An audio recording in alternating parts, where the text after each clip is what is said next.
नमस्कार।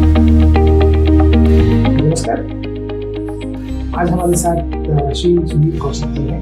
Sudhir ji, thank you very much for joining us today. Thank you Shiv. हमारी higher income groups में है, पर एक वो टेम्पटेशन है, दुविधा है कि न्यू टैक्स रिजीम में शिफ्ट करें क्या। देखिए, ये ना एक क्योंकि सरकार ने टैक्स स्लैब के साथ साथ ना बात 5 से 7 लाख कर दी, 50,000 की स्टैंडर्ड डिडक्शन दे दी है, और उसके अलावा जो हमारे एक जिसे हम कहें एनटीएस तो पहले से ही था, एक और डिडक्शन इन्होंने अग्निवीर की है जो उसमें अलाउ कर दी है।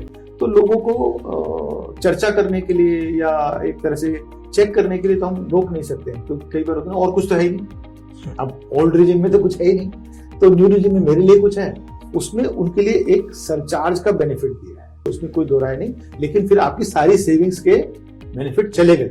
अगर आपने घर खरीदा हुआ उसका होम लोन का बेनिफिट ले रहे हो, गया। अगर आपने कोई बच्चों की ट्यूशन फी दे रहे हो उसका बेनिफिट एटीसी का गया। आपका एमपीएस का एक बेनिफिट जो एम्प्लॉयर वाला है वो बचेगा।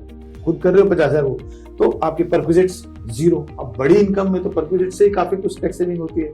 तो इसलिए हायर इनकम में भी हमारी तरफ से तो हम अभी किसी को ज्यादा आसानी से नहीं करें। हाँ, कंपेयर करो और फिर डिसाइड करो कि आपको फ्यूचर में ये खर्चे नहीं करने हैं। जैसे रेंट है, अब सपोज करो मेरी इनकम ही 10 लाख है और मैं 2 लाख रेंट देता हूँ, ठीक है, और 1.5 लाख में बच्चों की ट्यूशन फी दे रहा हूँ। इसी तरह से मेरे को हो सकता है मेडिकल में कुछ कर रहा हूँ, मेरे पास एलटीए घूमने के लिए मिल रहा है, तो मेरे पास उससे भी ज्यादा टैक्स सेविंग है ओल्ड रिजिम में। मैं 20 लाख तक 0 टैक्स दे सकता हूँ अगर मैं ठीक से प्लान करूं, फॉलो करूं। तो ये ऐसा नहीं कि 7 लाख, भैया 3 गुना तक जा सकते हो आप, 0 टैक्स कर सकते हो, इसी लॉ में, इसी सरकार के उसमें।